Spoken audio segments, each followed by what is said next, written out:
Episode 5 of Alien. Earth takes us on a bit of flashback, and it plays three big roles in the story so far. First, it feels almost like the show's version of Ridley Scott's 1979 Alien. We finally spend real time with the crew of the Maginot, who were only briefly introduced back in Episode 1. And we watch as chaos slowly unfolds after various alien creatures are released on the ship. Second, this episode gives us Morrow's full backstory.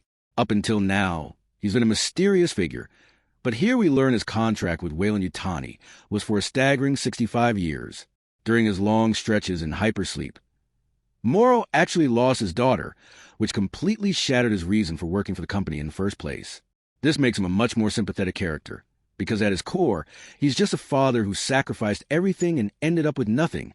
And third, maybe the biggest twist of the season so far, we discover that the Maginot didn't just crash by accident.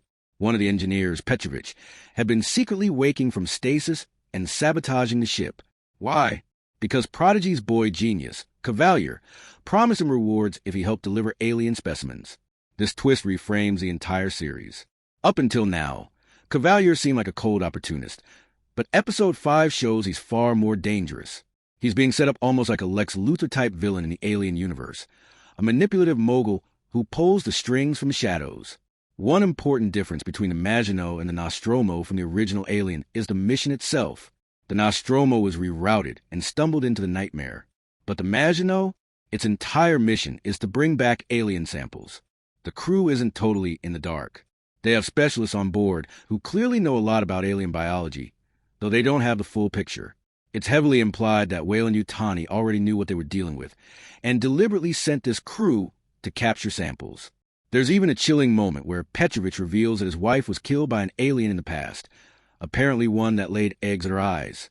That kind of detail tells us something important. Humanity already has some level of awareness about these creatures by this point in the timeline. The aliens aren't some shocking new discovery anymore. They're a known, if terrifying, reality. The series timeline is set in 2120, just 2 years before the events of the original Alien, and Episode 5 makes a big connection to what we know is coming. In Ridley Scott's film, we learn through Ash that the Nostromo's crew is expendable and the company's only priority is securing the Xenomorph. But in Alien, Earth, that cold fact isn't a secret yet. Mother, the ship's AI, directly tells Zaveri and the others that they're expendable. This isn't hidden. It's right out in the open, which makes it even more brutal. And this brings up a fascinating question. When did Weyland-Yutani first learn about the Xenomorphs? The episode suggests the company had at least partial knowledge long before the Nostromo incident.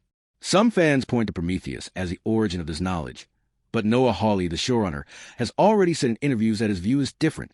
In his version of the canon, the Xenomorph has existed for 1 million years out there in space. Episode 5 leans into that idea. These creatures weren't created by accident, and Weyland-Yutani has probably known about them for longer than we think. At the end of the day, what makes Episode 5 so strong is how it reframes everything. This isn't just a random crew that stumbles across monsters.